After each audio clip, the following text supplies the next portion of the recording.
sú dva pohľady na vec. Alebo na to, že prečo investujem. Ten prvý pohľad je, že mám málo peňazí a chcem mať veľa. Hej, že taký, že chcem vidieť, ako mi rastú peniaze.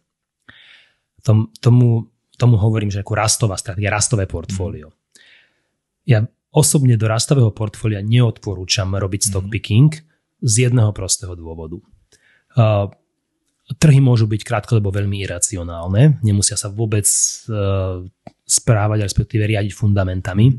Ničím tebe sa kľudne môže stať, že si urobíš analýzu. A teraz samozrejme, teraz pominúc od toho, že tam máš nejaké analytické riziko, že buď nemáš všetky informácie, alebo nie všetky zohľadníš, alebo zle zohľadníš, alebo zlé závery na základe toho urobíš. A povedzme, že všetko analyzuješ dobre. Máš skvelú spoločnosť, ktorá je, akože predáva sa strašne lacno, ty ju nakúpiš a prvý rok klesne. A trh stúpne. Druhý rok tiež klesne. Trh stúpne. Tretí rok mierne stúpne tvoja, ale trh stúpne viacej.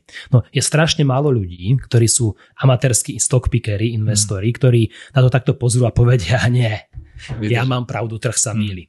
Hej, tak väčšinou urobia to, že to po tých 3 rokoch predajú na najvyš a predajú to lacno a kúpia nejaký drahý index, ktorý 3 roky rástol. Hej, najhoršie, čo môžu spraviť.